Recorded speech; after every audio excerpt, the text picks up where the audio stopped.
नमस्कार बच्चों। तो आज का हमारा जो टॉपिक होने वाला है वो इलेक्ट्रोकेमिस्ट्री का एक टॉपिक है जिसका नाम है प्रोडक्ट ऑफ इलेक्ट्रोलिसिस। वैसे तो हमने ये टॉपिक को पहले भी डिस्कस किया था, बट कुछ बच्चों को इसमें प्रॉब्लम आ रही है, तो ये स्पेशली वीडियो उनके लिए बनाई गई है। ठीक है, तो जब हम प्रोडक्ट ऑफ इलेक्ट्रोलिसिस यानी कि इलेक्ट्रिसिटी पास करने पर, यानी कि एक इलेक्ट्रोलिटिक सेल के अंदर वो सेल जो एक नॉन स्पॉन्टेनियस रिएक्शन को करवा रहा है, एक इलेक्ट्रोलिटिक सेल के अंदर जब हम इलेक्ट्रिसिटी पास करवाएंगे तो क्या प्रोडक्ट आएंगे, इसकी हम बात करने वाले हैं। तो प्रोडक्ट बताने के लिए, प्रोडक्ट बताने का मतलब है कि क्या हो रहा है कैथोड पर और क्या हो रहा है एनोड पर। जब आपको ये बताना है कि कैथोड और एनोड पे क्या हो रहा है, तो हमें सिर्फ इलेक्ट्रोड्स देखनी है, यानी कि ये देखना है कि हमारी कैथोड और एनोड जो है वो किसकी बनी हुई है, इलेक्ट्रोड्स देखनी है। और दूसरी चीज़ आपको देखनी है इलेक्ट्रोलाइट, कि हमने जो सोल्यूशन लिया है वो क्या है। यानी कि आपको पहली बात कंसिडर करने वाली है वो है इलेक्ट्रोड। इलेक्ट्रोड अब दो तरह की होंगी, या तो वो पार्टिसिपेटिंग होंगी या वो नॉन पार्टिसिपेटिंग होंगी। पार्टिसिपेटिंग मतलब वो किसी रिएक्टिव मेटल की बनेंगी, किसी ऐसे मेटल की जो रिएक्ट कर सकता है। नॉन पार्टिसिपेटिंग मतलब वो प्लैटिनम की, ग्लास की, किसी ऐसे मटेरियल की इलेक्ट्रोड्स बनेंगी जो खुद से रिएक्शन में पार्टिसिपेट नहीं करेंगी। आपको ये देखना होगा, जब पार्टिसिपेटिंग इलेक्ट्रोड हैं तभी आप उनको कंसिडर करेंगे प्रोडक्ट के लिए। अगर इलेक्ट्रोड्स नॉन पार्टिसिपेटिंग हैं तो उनको प्रोडक्ट के लिए कंसिडर करने की ज़रूरत नहीं है। दूसरी बात आयंस, इलेक्ट्रोलाइट के अंदर हमें देखना है कि कौन से आयंस हैं और सोल्यूशन एक्वस है कि नहीं है। अगर एक्वस है मतलब वाटर के भी आयंस प्रेजेंट हैं, और अगर एक्वस नहीं है तो वाटर के आयंस उसके अंदर नहीं होंगे। ठीक है, तो हम यहाँ पर कुछ एग्जाम्पल्स लेते हैं जो हमने पहले भी डिस्कस किए थे क्लास में। उन्हीं एग्जाम्पल्स के बेस पर आपको समझ आएगा। तो सबसे पहला और बहुत सिंपल एग्जाम्पल है आपका, हमने लिया molten NaCl with platinum electrode. मैंने लिया molten NaCl with platinum electrode. तो मेरे सेल के अंदर नीचे इलेक्ट्रोलाइट के तौर पर मोल्टन NaCl प्रेजेंट है, और ऊपर मेरे पास कौन प्रेजेंट है, प्लैटिनम की इलेक्ट्रोड्स प्रेजेंट है कैथोड और एनोड पे, और उनको हमने किसी बैटरी से कनेक्ट किया होगा और इलेक्ट्रोलिसिस हो रहा है, रिएक्शन हो रहा है। अब रिएक्शन हो रहा है तो रिएक्शन यहाँ पर होगा किसका, प्लैटिनम इलेक्ट्रोड्स तो पार्टिसिपेट करेंगी नहीं, तो सिर्फ हमारे पास कौन है, इलेक्ट्रोलाइट है। इलेक्ट्रोलाइट में कौन से आयन्स हैं, NaCl है, तो मोल्टन है यानी वाटर भी नहीं है, सिर्फ Na पॉजिटिव और Cl नेगेटिव आयन्स हमारे पास प्रेजेंट है। अब हमारे पास दो इलेक्ट्रोड्स हैं, कैथोड और एनोड। कैथोड पर यहाँ पर क्योंकि ये एक नॉन स्पॉन्टेनियस रिएक्शन करवाते हैं, तो हम साइन रिवर्स कर देते हैं, बैटरी को ऑपोजिट टर्मिनल से कनेक्ट करते हैं।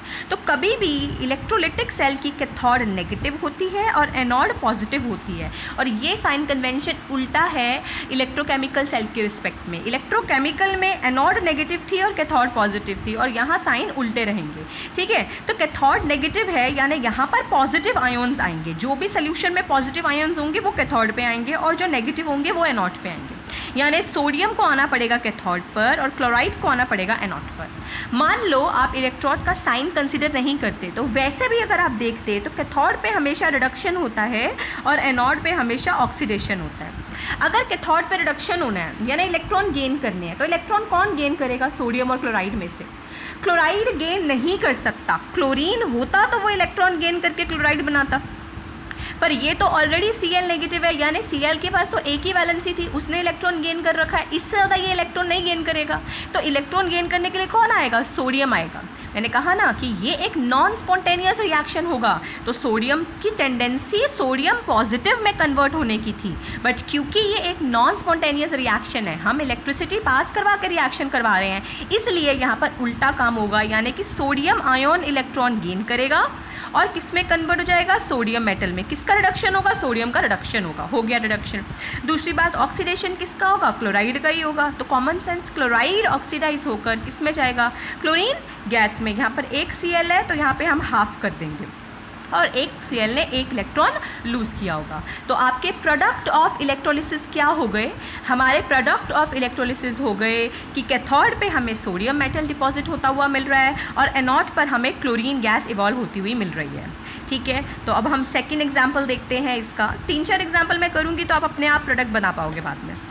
जैसे मैंने लिया यहाँ पर एक्वस NaCl लिया, पिछली बार मोल्टन लिया था, इस बार ले लिया aqueous NaCl with platinum electrode. ठीक है, एक्वस NaCl ले लिया विद प्लैटिनम इलेक्ट्रोड।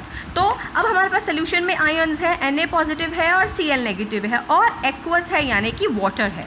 तो जैसे ही वाटर होगा तो वाटर के अंदर हाइड्रोजन 1 पॉजिटिव होता है और ऑक्साइड नेगेटिव होता है, 2 माइनस 2 होता है। तो वाटर की टेंडेंसी दोनों चीज़ें करने की है, वाटर का ऑक्सीडेशन भी हो सकता है और वाटर का रिडक्शन भी हो सकता है।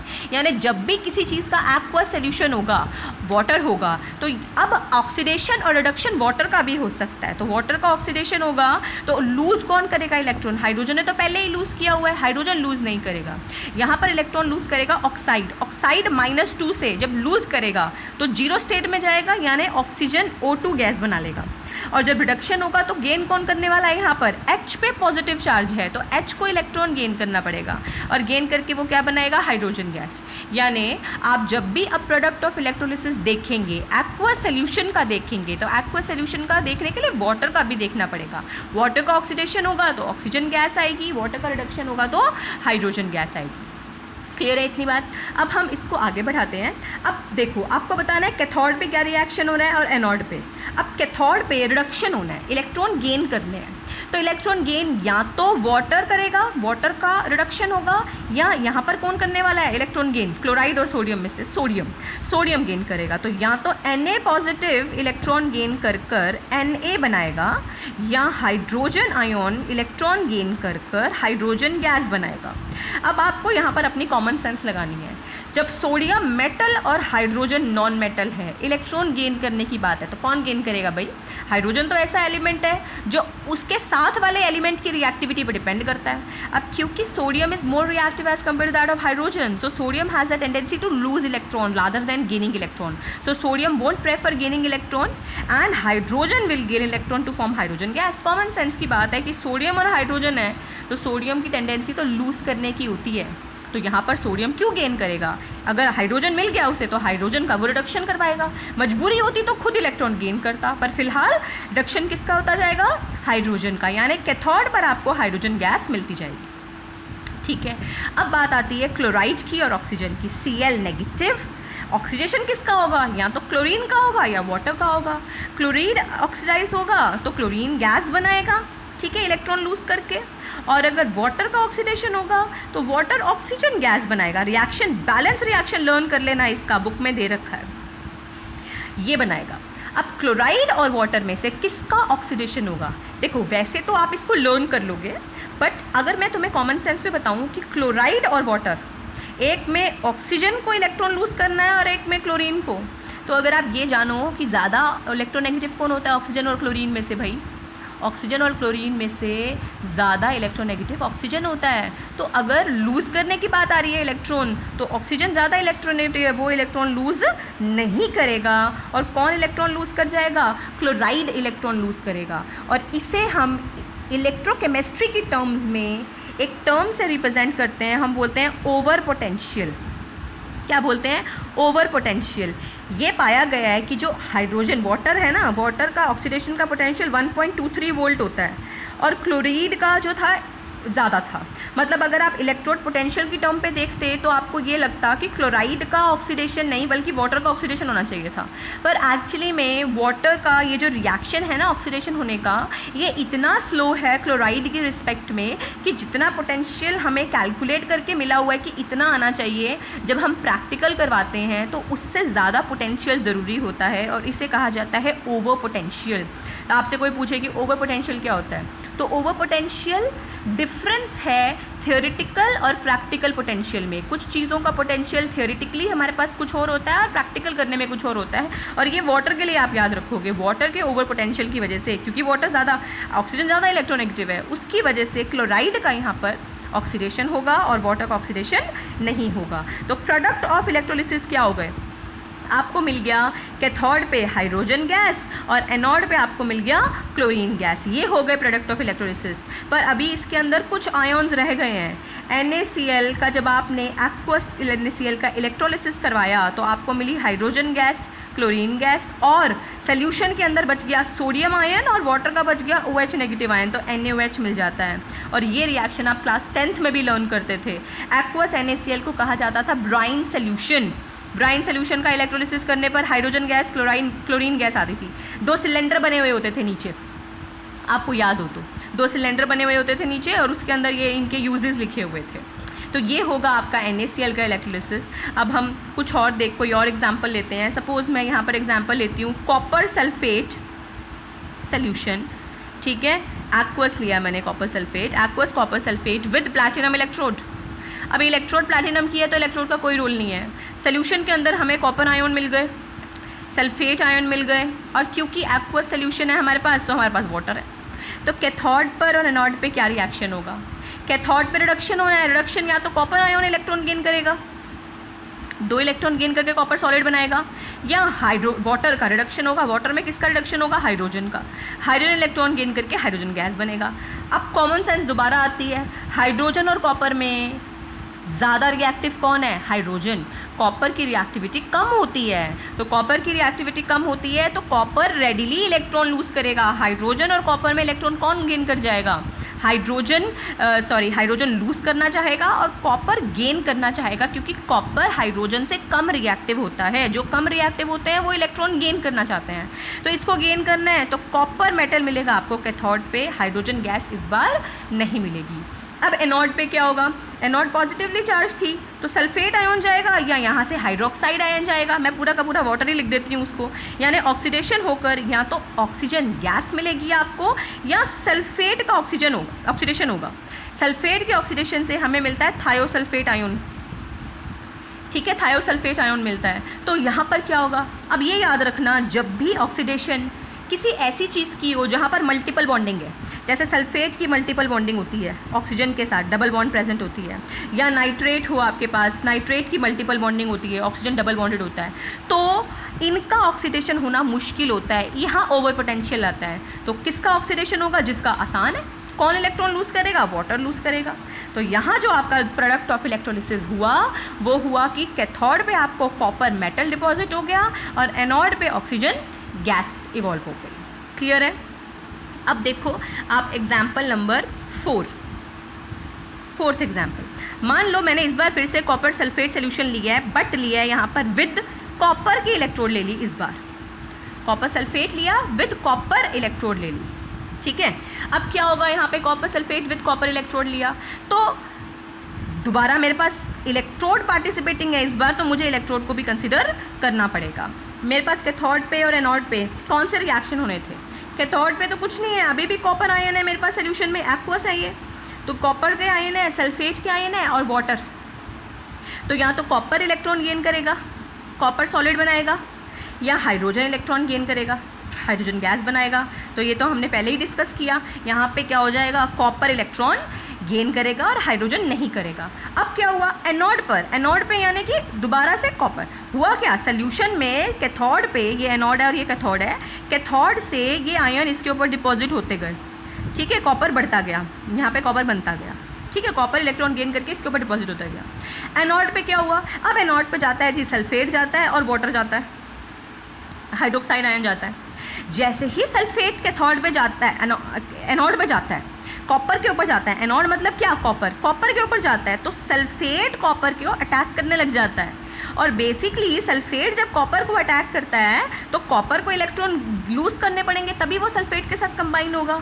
तो यहाँ ना ही सल्फेट का ऑक्सीडेशन होता है ना ही वाटर का ऑक्सीडेशन होता है। सल्फेट इलेक्ट्रोड पे जैसे ही अटैक करता है जाकर, प्लैटिनम तो है नहीं कि रिएक्ट नहीं करेगा, कॉपर है, रिएक्ट कर जाता है तो कॉपर सॉलिड डिसॉल्व होने लग जाता है, कॉपर 2 पॉजिटिव बना के 2 इलेक्ट्रॉन लूज करने जाते हैं, यानी ये इलेक्ट्रोड घटने लग जाती है और ये इलेक्ट्रोड बढ़ने लग जाती है। तो ये एक्चुअली आपका रिफाइनिंग है, जो आप छोटी क्लासेस में पढ़ते थे। What is refining? Refining is the purification of metal. आपको याद हो तो क्लास 10th में आप लर्न करते थे कि रिफाइनिंग के अंदर हम एक थिन स्ट्रिप लेते हैं प्योर मेटल की कैथोड पे और एक थिक स्ट्रिप लेते हैं इम्प्योर मेटल की एनोड पे।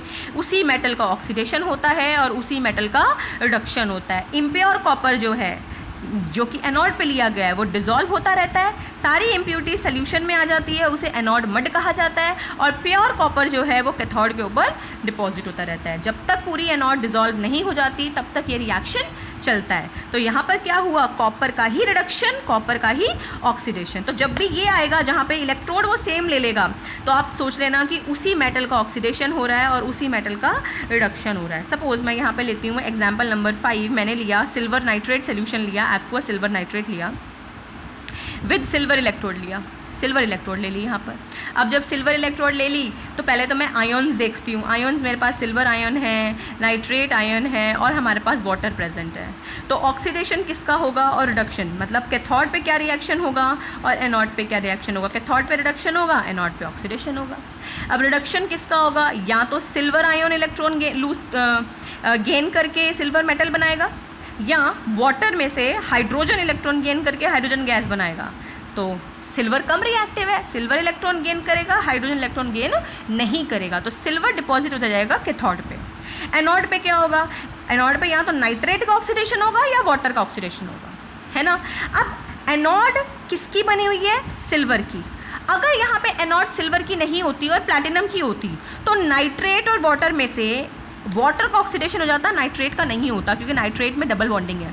पर क्योंकि इलेक्ट्रोड खुद मेटल की है तो नाइट्रेट जैसे ही सिल्वर की इलेक्ट्रोड पे जाकर हिट करेगा तो सिल्वर से रिएक्ट करने लग जाएगा। ना ही नाइट्रेट का ऑक्सीडेशन होगा, ना ही वाटर का ऑक्सीडेशन होगा। यहाँ सिल्वर सॉलिड सिल्वर आयन बनाकर डिसॉल्व होने लग जाएगा, सिल्वर का ही ऑक्सीडेशन होगा। तो क्या हुआ, सिल्वर का ऑक्सीडेशन, सिल्वर का रिडक्शन। यानी जब मेटल पार्टिसिपेटिंग है तो उसी मेटल का ऑक्सीडेशन होगा और उसी मेटल का रिडक्शन होगा, प्रोवाइडेड वो हाइड्रोजन से कम रिएक्टिव है।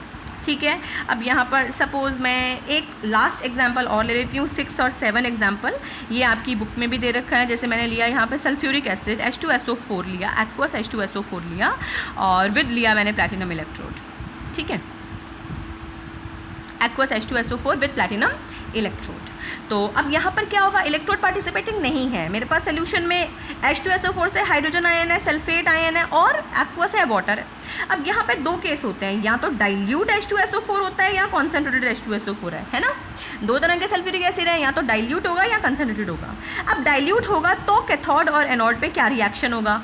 कैथोड पे रिडक्शन के लिए मेरे पास सिर्फ और सिर्फ वाटर है या फिर हाइड्रोजन आयन है। वाटर में भी रिडक्शन किसका होता है, हाइड्रोजन आयन का ही तो होता है। तो H पॉजिटिव का रिडक्शन होगा और हाइड्रोजन गैस बनेगी। तो रिडक्शन तो कैथोड पे हाइड्रोजन का ही होगा। ऑक्सीडेशन किसका होगा, सल्फेट का होगा कि वाटर का होगा। सल्फेट और वाटर में मैंने तुम्हें क्या कहा कि सल्फेट का ऑक्सीडेशन मुश्किल होता है वाटर से, तो किसका ऑक्सीडेशन होगा, वाटर का ऑक्सीडेशन हो जाएगा, ऑक्सीजन गैस मिलेगी जब आपका डाइल्यूटेड है। पर अगर यही डाइल्यूट नहीं है, कंसनट्रेटेड है मतलब सल्फेट आयन ज़्यादा प्रेजेंट है, उस केस में वाटर का नहीं होगा बल्कि किसका ऑक्सीडेशन हो जाएगा, सल्फेट आयन्स का ऑक्सीडेशन होकर थायोसल्फेट आयन्स वो बना लेगा। बुक में भी दे रखा है ये रिएक्शन। ठीक है, तो कंसनट्रेटेड H2SO4 और डाइल्यूटेड H2SO4 में क्या डिफरेंस है कि एनोड पे डाइल्यूट है तो वाटर का ऑक्सीडेशन होगा, ऑक्सीजन गैस मिलेगी, और अगर कंसनट्रेटेड है तो सल्फेट का ऑक्सीडेशन होगा। क्लियर है। आई थिंक अब आप कर पाओगे प्रोडक्ट ऑफ इलेक्ट्रोलिसिस। बुक में इस चैप्टर का जो लास्ट क्वेश्चन है वो इसी टॉपिक में है, तो आप मुझे वो कर कर बताना। ठीक है, एक एग्जांपल और लूँ क्या, एक एग्जांपल चलो और ले लेते हैं। सपोज़ हमारे पास यहाँ पर है, सपोज़ मेरे पास लिया मैंने कॉपर क्लोराइड लिया, एक्वस कॉपर क्लोराइड लिया विद प्लैटिनम इलेक्ट्रोड ले लिया। ठीक है, ये शायद बुक में है आपके। मान लो इलेक्ट्रोड प्लैटिनम की जगह कॉपर कर देते तो क्या होता, वो आप खुद सोचना। तो यहाँ पर कॉपर रिडक्शन होगा या हाइड्रोजन का रिडक्शन होगा, किसका होगा, कॉपर का या हाइड्रोजन में से। हाइड्रोजन ज़्यादा रिएक्टिव है, कॉपर कम रिएक्टिव है, तो इलेक्ट्रॉन कौन गेन करेगा, कॉपर गेन करेगा, सॉलिड बनाएगा। अब बात आती है ऑक्सीडेशन की, यानी एनोड पे क्या रिएक्शन हो, तो या तो क्लोराइड का होगा या वाटर का होगा। मैंने तुम्हें अभी बताया कि क्लोराइड और वाटर में से, वाटर में किसका ऑक्सीडेशन होना, ऑक्सीजन का। तो क्लोराइड और वाटर में से ऑक्सीडेशन ज़्यादा आसान किसका है, क्लोराइड का है, क्योंकि वाटर की ओवर वोल्टेज होती है, मोर इलेक्ट्रोनेगेटिव है ऑक्सीजन क्लोराइड की रिस्पेक्ट में। तो क्लोरीन का ऑक्सीडेशन होगा, क्लोरीन गैस मिलेगी, और वाटर का नहीं होगा। तो ये आपके प्रोडक्ट हो गए। ठीक है, thank you so much. And बताओ मुझे समझ आया कि नहीं आया आपको ये टॉपिक अब।